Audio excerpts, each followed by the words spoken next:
next week is fifth week, I think? Yeah, next week is fifth.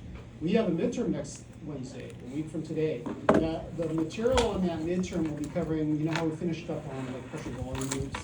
So it's going to be covered from that end of that lecture material all the way through. We're going to try to get through the microcirculation, capillary exchange, and potentially a little bit of Monday's lecture where I'll have an example of some of these cardiovascular responses to some of these challenges. And basically what I like to do whenever I'm teaching an organ system, I like to also give you examples of what if we were to do such and such to the body, how does this organ system respond? And one of them that I'm going to give you is kind of what we've all experienced before. What happens if you're going from a laying position to a standing position? And how does your cardiovascular system respond? Sometimes folks, when they go from a laying position to a standing position, they'll experience syncope, which is syncope means they faint. And it's a common thing. In fact, I suffer from that. Sometimes if I go from a laying position to a standing position too quickly, I kind of black out. And we're going to talk about these compensatory responses that allows us to basically deal with it, to compensate with it. And I was also just looking over my notes, trying to figure out, there was a time in which I also wanted to push in, I always wanted to do hypertension too as well. And so I'm going to try to figure out how I can fit in hypertension because I was intending to get all the cardiovascular material done by today, but it doesn't look like I'm going to do it. And then we're going to have, of course, our beginning of our respiration lectures. During week 6, not next week, but the week after, I'm gone. I'm not here in town. I'm off on a business trip at the moment, so I'm hanging out with my wife as we go to Kauai and doing business, right? And then I'll be back during 7th week. I will be recording lectures though, okay? So my business is I'm babysitting the kids. That's what I'm doing. So I'm looking forward to that. And then I will be providing you guys recorded lectures. It's unlikely that I'm going to be doing like a full, like say, because I have to give you guys roughly about 6 hours worth of lecture. Let me see what I could do, because I can't stand lecturing to Zoom, and I'm certain that you can't stand listening to me listening to lecture. Yeah, because remember on that Wednesday, I will always record a lecture associated with that exam day, plus then the 2 following days afterwards, right? That's like 6-ish hours worth. Ain't gonna happen, trust me on that. All right. Let's go over this, which is really important ideas. Now remember, when we were going over these controls of the cardiovascular system, we've been looking at heart, everything heart. Here's what happens in the heart whenever there's sympathetic stimulation. Parasympathetic stimulation does this and that. We've been talking about the heart, all this flow coming out of the heart. Back in your introductory phys classes, we probably taught you about this input going into the arterioles, and we addressed it a little bit too prior to our exam. We were discussing how the arterioles are the major resistance vessels. Even though I kind of think like the veins are the coolest things, arterioles are pretty awesome too as well. So the focus of today's lecture, what you should be getting out of this lecture is now I want you to look at, okay, here comes this flow that's coming out of these elastic arteries, and then they branch into all these arterioles. How can I get the blood to go there, but not go over here? And how can I ensure that I get the proper flow rate going to this place? Now, there's certain places in our body which we have to have constant blood flow. One of the places, coronary circulation, right? If you don't have constant blood flow to coronary circulation, you kind of die. And there's another place, here. You have to have constant circulation here. And then a third place, surprisingly, is the renal system. And we'll talk about that towards the end of the quarter. So let's go into this and let's see what we can speak about in regards to this blood flow that goes into the capillaries. And what we have to do is we have to actually speak of first the arterioles, and we'll talk about how we can get vasodilation in the arterioles, and then we'll understand what's happening at the capillaries. So if we're to consider the pressure at the capillaries, at the arterioles, why is it doing that kind of, there we go. The pressure, the blood pressure at the arterioles. So we're going to be looking at piece of ART. On average, this is approximately 60 millimeters of mercury. Now this, of course, is lower than our mean arterial pressure. It's still pretty high. And remember, we're doing this oscillation kind of deal as we're going through the arterioles, and by the time we get to the very end of the arterioles, hopefully that oscillation has disappeared. And to give you another pressure point, just to indicate sort of this drop in pressure, the average pressure oh no, pardon me, the pressure at the start, not the average, at the start of the venous system, it's going to be approximately, let's say, 15 millimeters of mercury. But remember when we're looking at those vascular function curves, remember that one that looked kind of like this? I showed you this thing right here, over here, and then we saw that intersection point right there. And that was at 7 millimeters of mercury. That is actually an average pressure in the veins, in the peripheral veins, okay? But starting at the very head of the veins, it's roughly about 15 millimeters of mercury, and then it falls off as we get towards the end. And on average, about 7 millimeters of mercury. But the important thing is, look, we've got a nice pressure gradient, and that's going to drive the flow through the capillaries. Now the thing is, if you were to put a blood pressure of, like, say, 60 millimeters of mercury into the capillaries, boy, we're going to lose a ton of fluid out of the capillaries. That's super high. Fluid will start squirting out. And we'll talk about that and see the significance about that. That's only one place, there's only one place in which we want to have that kind of filtration, and it's in the renal system. Okay, the average pressure in the capillaries, the average piece of cap is somewhere on the order of about 25-ish millimeters of mercury or so. And to give us an idea roughly what we're speaking about at the start of the capillaries, it's somewhere around like 35-ish millimeters of mercury. And then at the end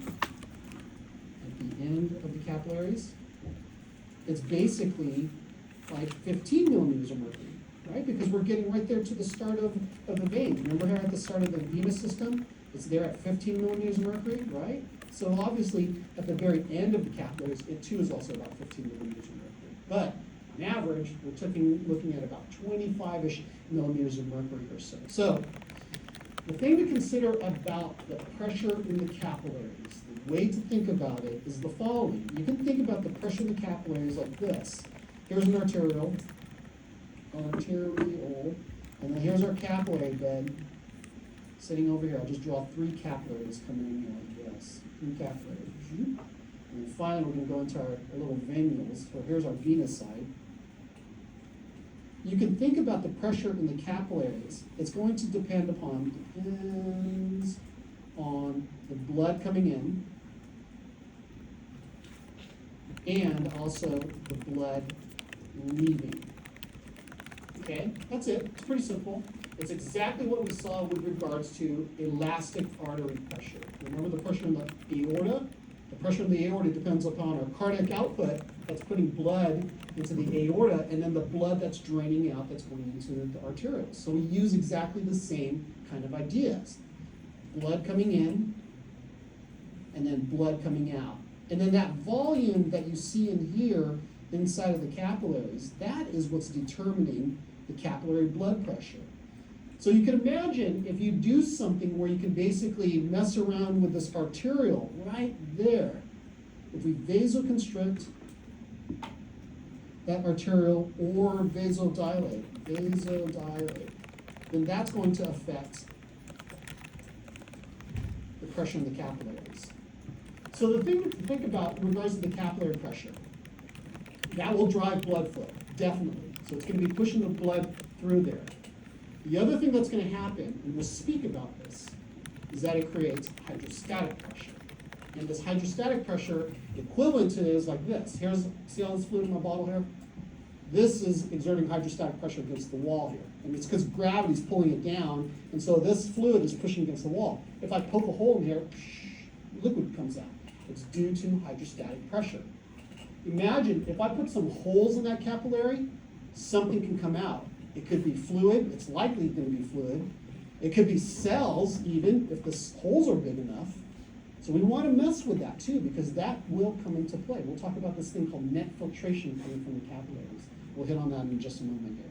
So what I want to talk about right now is actually about the arterioles, because that seems the sensible thing to first discuss this whole topic here.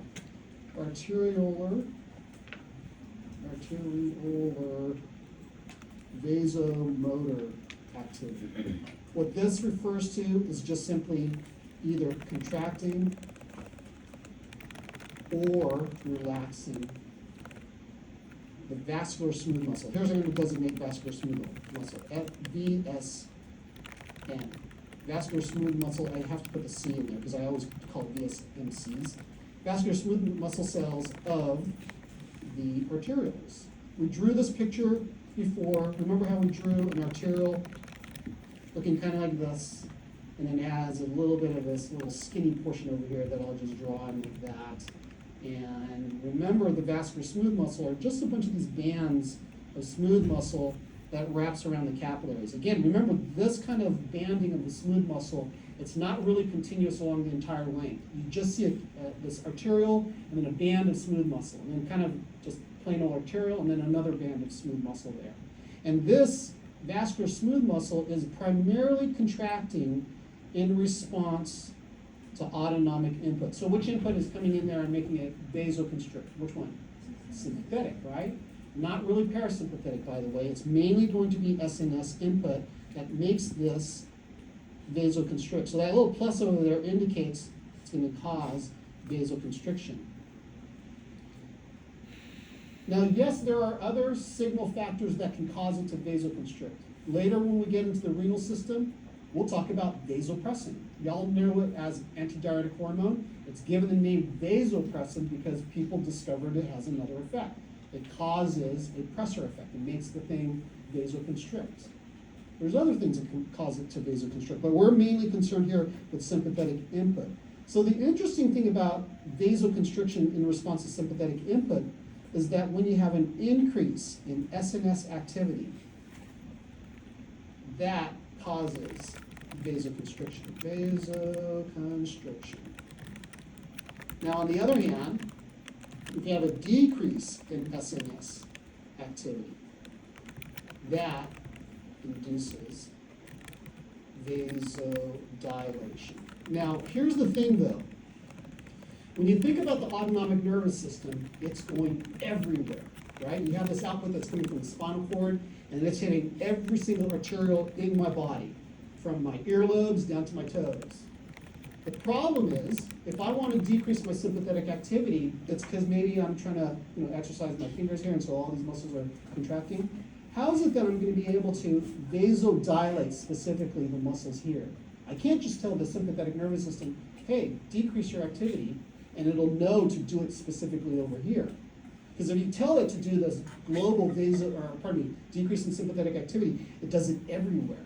And that's the problem. I only want to have a change in blood flow to the places in where I need that blood flow. That's the way you think about the control of blood flow. So here's the heart. It's dumb. It just squeezes the blood up. It goes into the elastic arteries. The elastic arteries are kind of dumb. They don't know where to put that blood, so it just shoots it out in every different place. And then it gets to the arterioles. It's the arterioles that are smart. They're the ones who said, yep, I'm going to send the blood over there. And even with the precapillary sphincter, they're also smart. They're the ones who go, okay, I'm going to relax and put the blood flow into this given particular vascular bed. So the system works pretty darn good, but now we have to rely upon certain kinds of signals to induce this relaxation. What's the first signal that we rely upon? And you've learned this in your previous courses. We know all about number one, local metabolites. And local metabolites, these are produced by metabolically active tissue. And those metabolically active tissues can be doing anything from, like, say, muscle contraction. That's something we always think about as being metabolically active, right? Muscle contraction. Even if a tissue is, like, say, doing some sort of a catabolic process, maybe even, like, say, breaking down molecules. The whole act of breaking down molecules, because oftentimes there's ATP being consumed, that's an act of being metabolically active. Or if the tissue is, say, catabolizing, or not catabolizing, that's what catabolism is, pardon me, building things up. Building things up. Like, say, for example, the tissue decides, I'm going to do a whole bunch of protein synthesis. ATP is being consumed. So whenever we think about a tissue as being metabolically active, don't go to the assumption and say, oh, that just simply means that it's like muscle, and the muscle has to be breaking down ATP to do an action. It could be something as simple as just doing an increase in protein synthesis. That's extremely metabolically active. You know, it's a crazy one. You know, when you eat food, everybody says, when you eat food, you are actually burning calories. I hear this from people all the time. Can I lose weight by eating food? Sort of. The GI tract does raise its metabolism when it's absorbing things, but I seriously doubt it's burning enough calories to account for what you eat. But that action of transporting something across that epithelium is going to be an increase in metabolism. So what are these metabolites that we're going to be producing? Well, imagine here's my tissue, and it's metabolically active.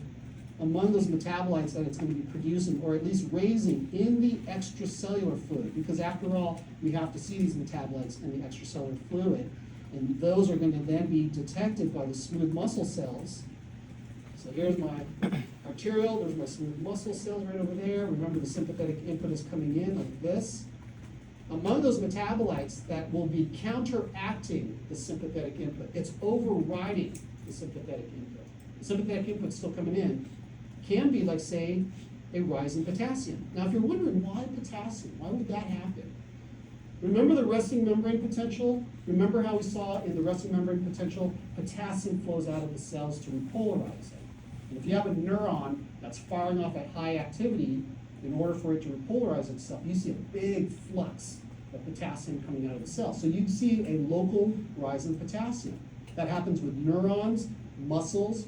Cardiac tissue does the same as well, because they're excitable tissues. You see this rise in potassium.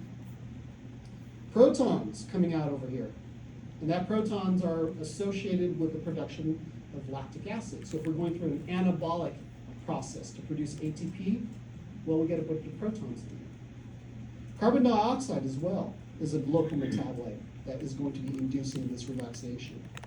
Some would argue as well adenosine. Adenosine is coming from our breakdown of ATP. You can just get adenosine coming out of there. And these are super important metabolites. The importance about these metabolites is that the metabolites, these guys, basically override the SNS input. So while the sympathetic input is causing vasoconstriction, the metabolites, if they're sufficient, they're going to override it. So let's use some logic over here. Okay, we have this metabolites coming in here like this, and then we go over here to vasodilation as such. And imagine, we have a capillary bed supplying that extracellular fluid, but if we now vasodilate, because my vascular smooth muscle relaxed, you know what's going to happen to the blood flow. The blood flow is going to go up, right? Here comes the blood flow, more blood flow as such. Here comes the blood flow. And then that blood flow goes to the capillaries, and the capillaries are going to be surrounding this immediate area over here, surrounding that tissue. As I increase that flow of flow of blood, what happens to the concentration of those metabolites in the extracellular fluid? What happens to it? Does it go up or go down? It goes down. And so as it goes down, do you see how then we remove the overriding of the sympathetic activity? So as long as we have that blood flow going through there, it's going to push away the metabolites. Now, if the tissue is still constantly active, it's going to release the metabolites. So this is a great way that we can match the activity of the tissue to whether or not we would do relaxation of that arterial or vascular smooth muscle. And also, it affects the precapillary sphincters. So it overrides the sympathetic input going to the vascular smooth muscle cells of the arterioles. And I'm going to have to draw this in a separate spot because I kind of ran out of room here. But also going to those precapillary sphincters as well. So here's a precapillary sphincter. That precapillary sphincter also receives input, and we're going to use those metabolites and the precapillary sphincters. We're going to use those metabolites to override that contraction of those precapillary sphincters. So here's a capillary bed. Precapillary sphincters right over there. And of course that SNS input is also causing this to contract too as well. This, by far, y'all, this is the major way that we're going to be controlling that blood flow to places. The reason we got to do this is that you and I have, literally a couple of miles worth of vasculature in our body. But then we only have 5 liters of blood. And remember, I ended our lecture on Monday. I said, look, you and I only want to have a certain volume of blood, because if we have too much blood in our body, it kind of messes around with our blood pressure, and it affects our afterload. We don't really want to have a high blood pressure. But on the other hand, it would be great if we had a whole ton of blood, because then we could put it to every single vascular bed. But the body did not evolve for that. Instead, it said, okay, I'm going to deal with a small volume of blood, 5 liters, and even though I've got lots and lots of vasculature, I'll just control the pathways by which that blood is going to flow. And it will ensure that the blood goes correctly to places in which it truly needs that blood flow. And this is the primary way that we control blood flow. Okay? Let's look at some other factors that can be controlling blood flow. Coming out of those arterioles, what else can be influencing that vascular smooth muscle? Another one that's important, but probably not quite as important compared to the local metabolites, is a signal factor that comes from the endothelial cells of our blood vessels. So here we go. Let's imagine that we get an arteriole sitting over here like this, and it has a certain level of constriction over here, like that. And then we can have our vasculature sitting over here like that. And we have this blood flow coming in through this arteriole. Arterioles, as well as capillaries, these guys are lined on the inside with a cell that's called an endothelial cell. It's going to be hard for me to draw my endothelial cell, so imagine that my little endothelial cell is just sitting like right over here. Remember, we spoke about endothelial cells back when we were looking at capillaries, and I told you that those endothelial cells are nice and thin. They're the innermost layer that's facing the blood.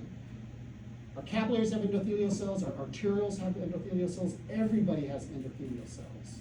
So what happens is that as we get this blood flow coming through here, that blood flow, it sort of rubs against the endothelial cells. And so as it rubs against the endothelial cells, the term that we use for the kind of stress or friction that we're referring to this, we refer to this kind of this weirdo kind of friction. We call it shear force. So the way to think about shear force is sort of like as if you take your fingers and now you're rubbing it against the surface of a table or something. That force that you're feeling against your fingers, that's a type of a friction that we refer to as shear force.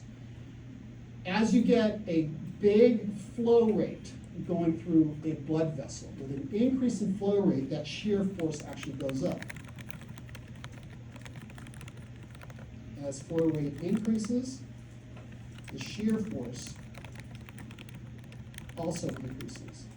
Now the problem about this shear force that's acting on the endothelial cells, it's potentially damaging. So to give you an idea about this, imagine that you had, like, say, a surface of cells and a whole bunch of fluid is just flowing on top of it. Eventually it's going to tear the cells apart. We don't want that to happen.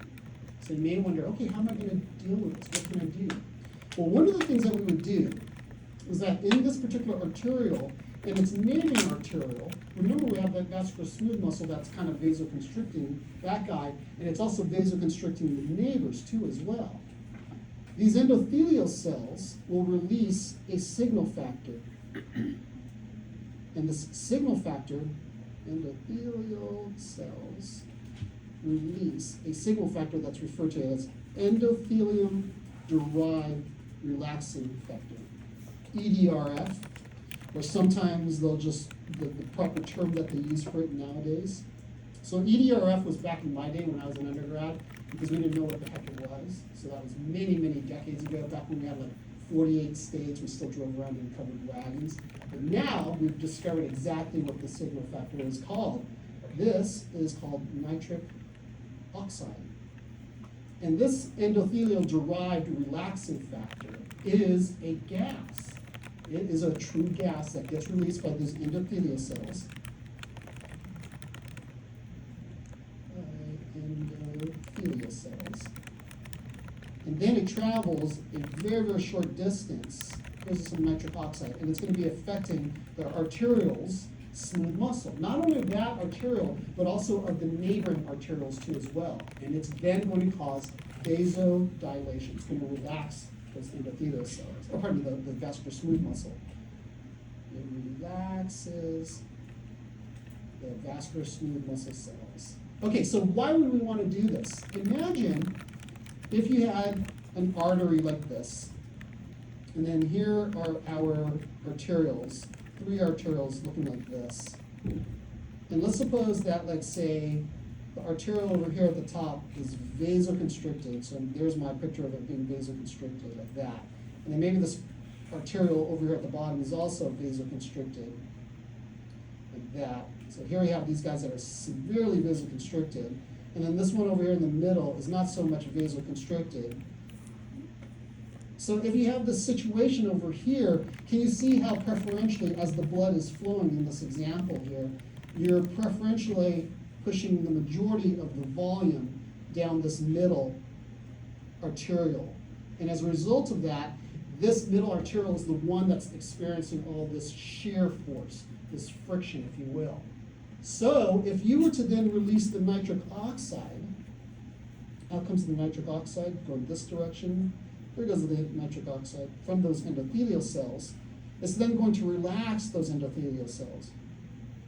Or pardon me, this vascular smooth muscle. I keep saying endothelial cells. It's going to relax the vascular smooth muscle. Relaxes the vascular smooth muscle cells. And the result is that, we'll still have the same flow rate coming through here, but this time we'll be able to get that flow to be divided fairly evenly amongst all 3 of those arterioles, like this. So the combined flow going through all 3 is going to be pretty much the same as before as what was coming in through the artery, but the velocity of that flow is now slowed down.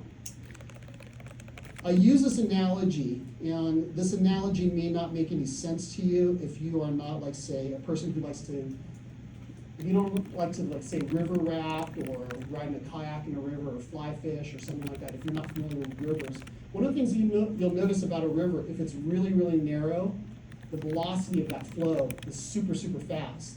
And then the part where the river kind of widens out, that flow, it's still the same flow rate, but the velocity of the water is moving a lot slower. Does that kind of make sense?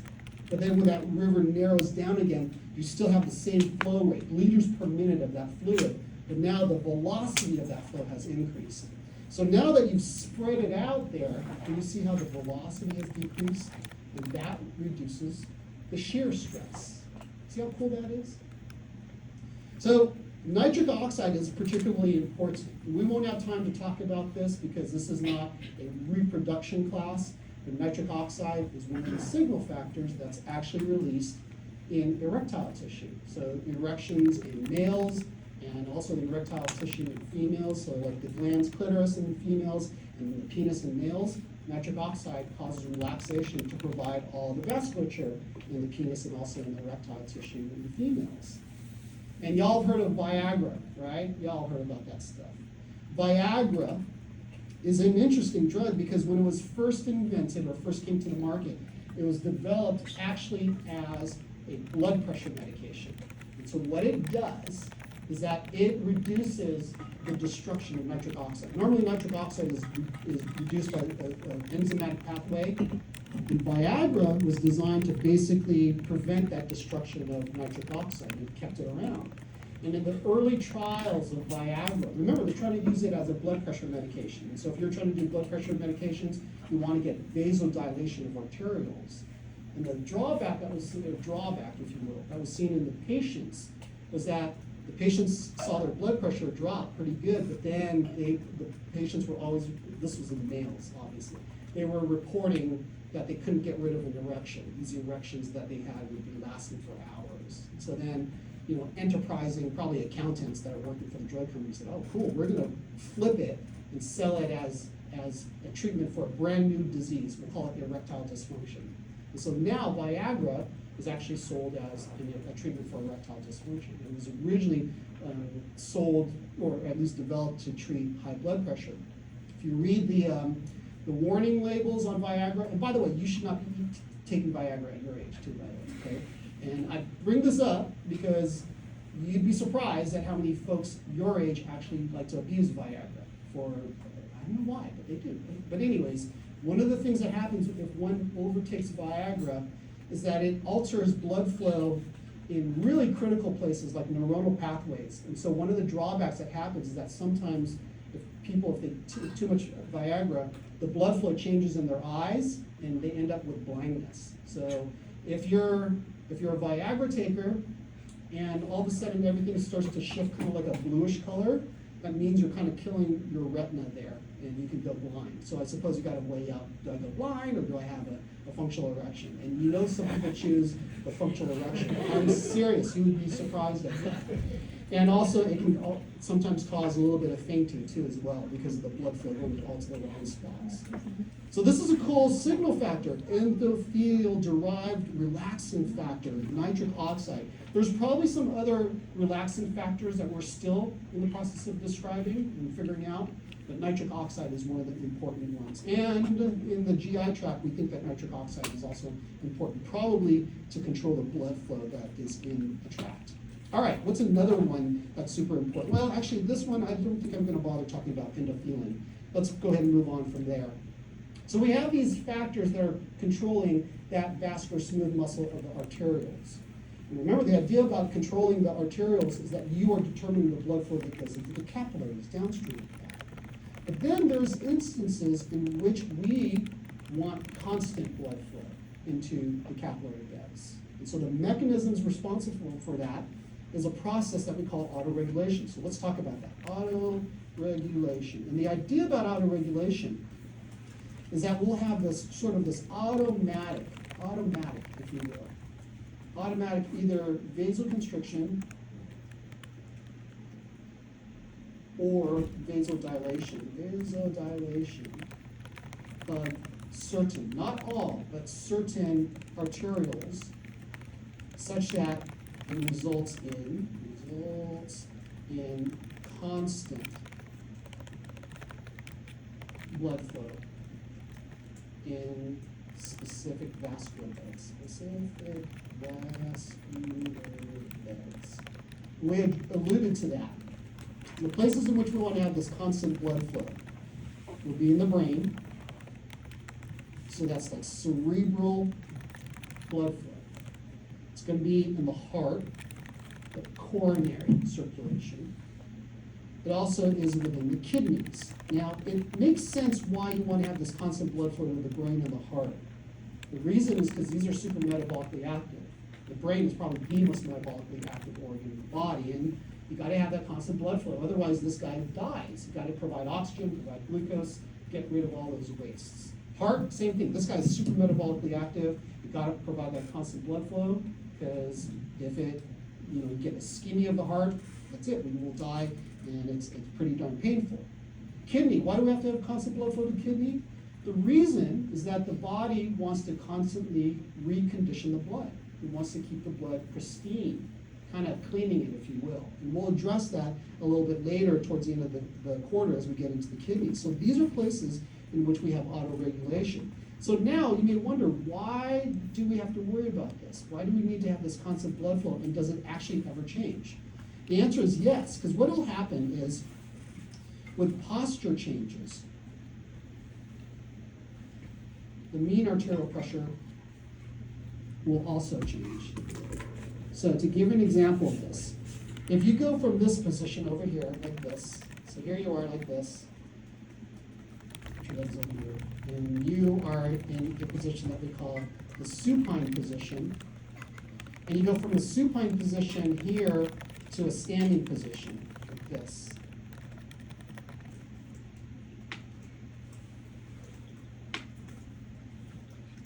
What happens is that this change from supine to standing, that actually decreases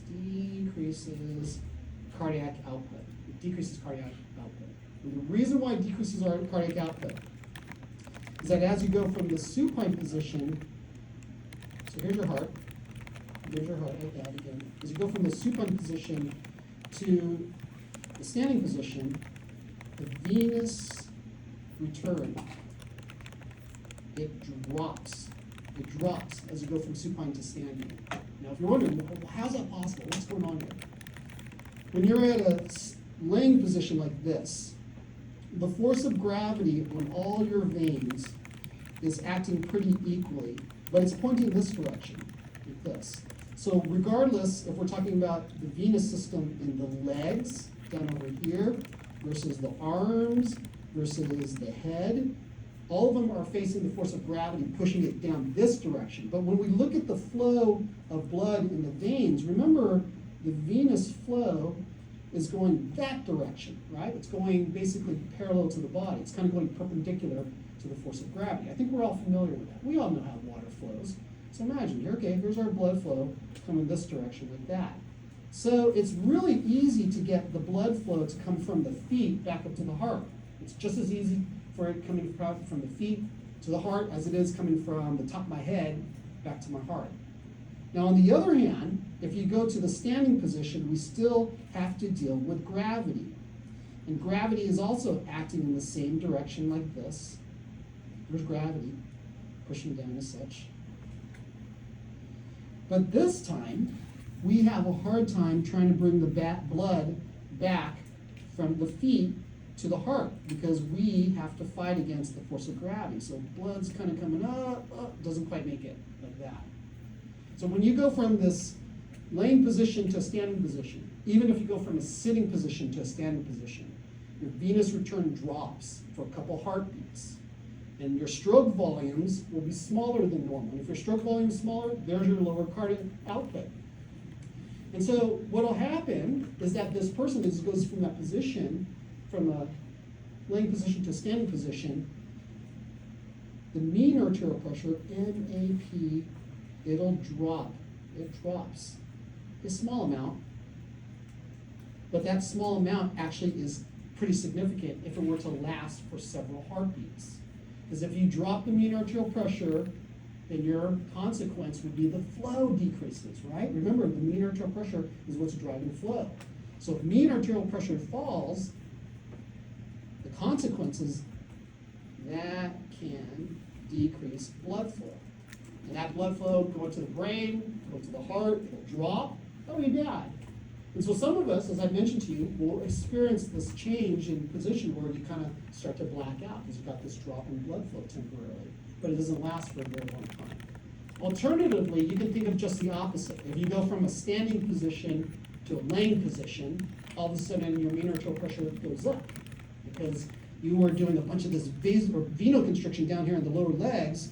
And when you go laying down, boy, you're now going to have this really high blood pressure in the veins. You're going to be really shooting that blood up back towards the heart. It doesn't have to fight gravity anymore.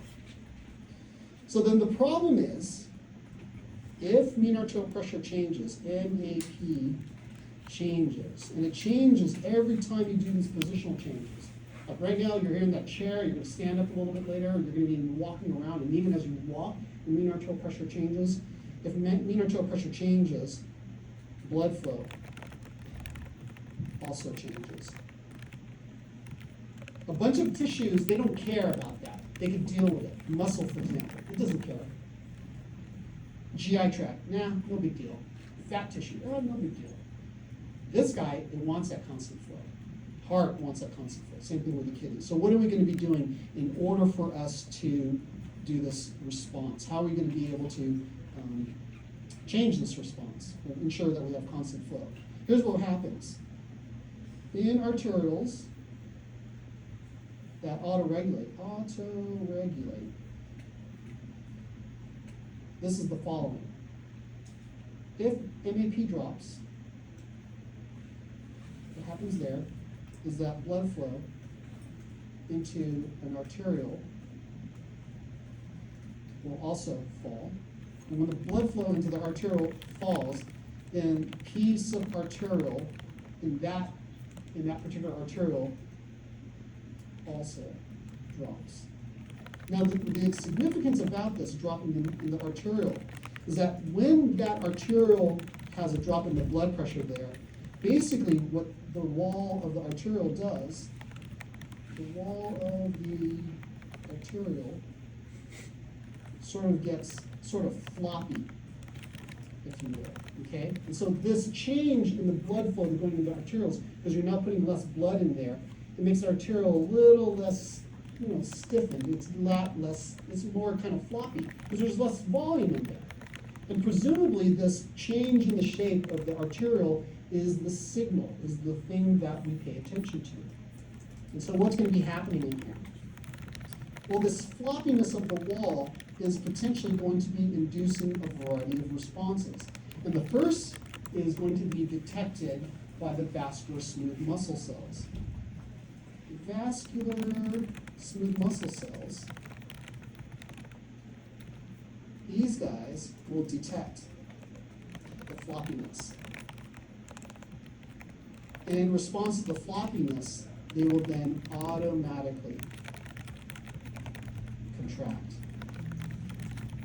All right? So let's start again. If the mean arterial pressure drops, less blood is going into the arterioles, that wall gets floppy, so then the arterioles will contract. Now, if you're wondering, why would you want to necessarily do this contract? Oh, pardon, I did it wrong, excuse me, I did it wrong. We're going to relax. Hold on, did it wrong, because I'm thinking the wrong thing here. They're going to automatically relax, okay? And if they automatically relax, what that will then do is that will increase the blood flow to the capillaries, but it increases the blood flow to the capillaries such that the blood flow returns to the normal flow rate. Now, if you're wondering, wait, the flow rate had changed? It did change, because if the arterial pressure had dropped right over here, pressure in the arterial dropped, the consequence, which thankfully we don't see this here, it doesn't happen here. The consequence is that the flow into the capillaries, that also drops as a result. Now remember, we don't want that drop in the capillaries to occur, because we want that constant blood flow in the capillaries. So this is the actual problem that we've got to deal with. So how are we going to do this? We're going to vasodilate the arteriole. And it's going to increase the blood flow, but we're not going to make the blood flow go way up high. We're just trying to correct it to bring it back to normal, so that you counteract this consequential drop in blood flow, okay? What else could be doing it? Well, what we think could be also happening is that maybe what goes on is that there's probably some sort of a signal factor that's released. And the signal factor could be released from the vascular smooth muscle, or maybe it's released by the endothelium. We're not entirely sure. There's been a variety of potential signal molecules that have been suggested that are released by those endothelial cells. Possibly nitric oxide could be that guy. Possibly it could be even adenosine. Now, some of you will look at this and say, wait a second, Dr. B, didn't we talk about adenosine as being a local metabolite that's being released into the extracellular fluid? It is a local metabolite if it's released by the metabolically active tissue, right? So imagine if the muscle is active, it can release adenosine. We're talking about adenosine being released by the endothelial cells, not by the tissues, but metabolically active tissue, but by the endothelial cells. And so these signal factors will then cause relaxation of the vascular smooth muscle. Oh, hold on, let me not put it there, because that's inaccurate there. Let me do it like this. Get my eraser here. Nitric oxide, adenosine, and then this causes relaxation. Relaxes the vascular smooth muscle cells. And as a relaxation of the vascular smooth muscle, that will increase the blood flow to the capillaries as a result of it. Okay? So if we were to look at this and ask the basic question about blood flow, Let me use a different color here so it stands out a little bit better here. When you're asked the basic question about blood flow and this whole idea about autoregulation, what does this all really look like? Well, it looks kind of like this. Let's graph this out. Here's a graph, and on the y-axis, what we're going to be looking at is blood flow. And this could be blood flow through the capillaries. You can even see it's blood flow that's coming out at the very end of the arterioles. But generally, people will measure this as the blood flow that's within the capillary bed. And then over here, we're going to be looking at pressures. Pressure. If an arteriole did not do autoregulation, as you increase the pressure in the arteriole, what would then happen is that the flow would rise up. So you would see systems in which there is no autoregulation. It looks kind of like that. So can you see here how the blood flow is changing proportionally to the pressure within the vasculature, right? So here is no autoregulation. If on the other hand, we have a blood vessel system, if you will, that does do the autoregulation, it exhibits something more like this. So yeah, initially it rises up, but then straight, nice and straight like that. And then it starts to rise as such. Now, if you're wondering, isn't this kind of bad that, you know, the blood flow down over here is rising with the pressure? Wouldn't that be kind of bad? And even over here, it's also rising within the relative to the pressure. That's okay, because within this range from here to here, these are the physiologic ranges of the pressures that you would see within the arterioles. That's what you would actually see. So the ones that you're seeing at the very ends of it are typically pressure values that you don't see in vivo. But the ones that you see right here in the middle, that is what we really see as you and I are changing our body position from laying to standing, or from standing to laying. And this allows us to have, basically, look at that, constant blood flow. Look, if we were to extrapolate that guy out over to here, to the graph right there, you see that? A constant flow rate, even though we're changing the pressure. Okay, so we're going to see this one more time again when we get into the kidneys. And this particular response that you see in the kidneys is super important because this allows us to have a constant rate of filtration of our blood. Remember back when we were in 101 and 110C, we learned about this thing called the glomerular filtration rate. Remember that? The GFR. We always said to you, oh, GFR, 180 liters per day and about 125 mils per minute.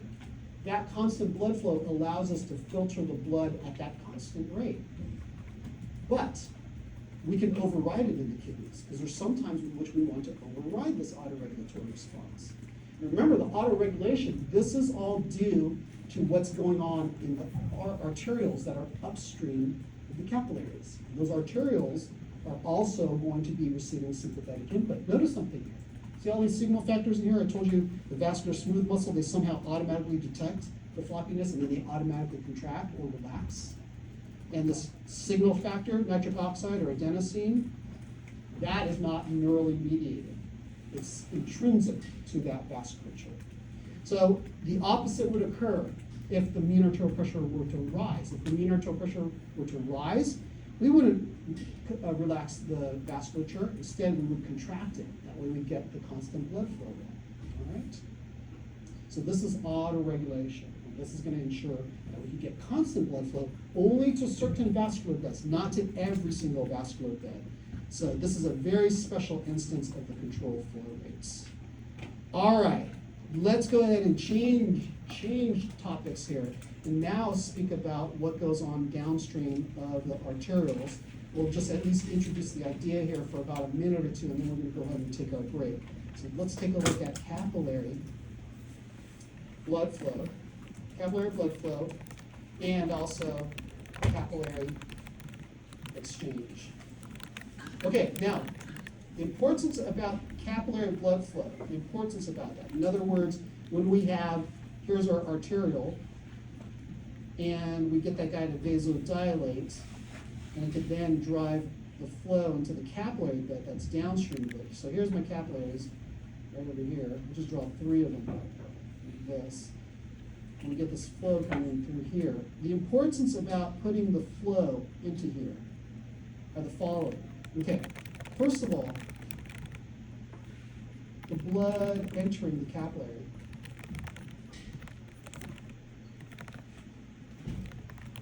That is going to add volume to the capillary.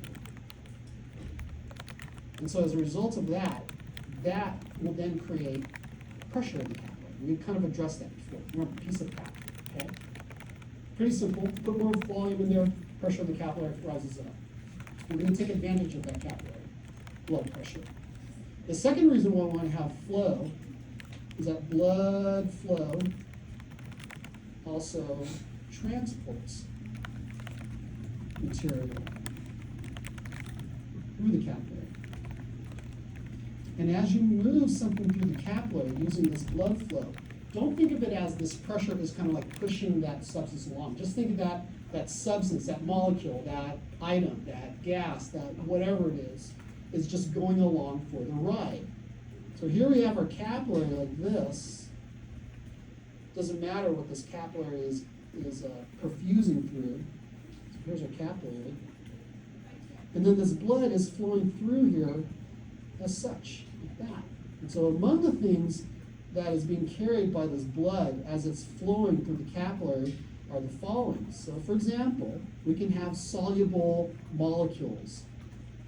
So this little green guy right over here, there's a soluble molecule. Solubles, some examples of this. Glucose, amino acids. We could also have signal factors, these little purple guys right over here. And these signal factors that are going to be transported can be like, say, hormones. We can also have tiny little ions, and they're significantly smaller than any of those transported molecules. Sodium, protons could be moving through there, potassium, you name it. And then finally, what is also traveling and super important in this blood flow, of course, is the red blood cell. We're going to talk more about these red blood cells in the respiratory system, but here's our RBCs. The RBCs are going to be the main ways that we'll be carrying oxygen, in a good way that we can carry carbon dioxide. So now the RBCs carry blood gases. So when you think about this blood that's coming into the capillaries, think of it as kind of having these two properties, if you will. That blood in the capillaries creates a pressure in there, a piece of cap, and then it also, that blood flowing in there is just behaving like a little, I don't know, conveyor belt, for lack of a better way to describe it. Just a little stream carrying these things along. And then we're going to be looking at how do we do this actual exchange. So let's take a break here and come back, and we're then going to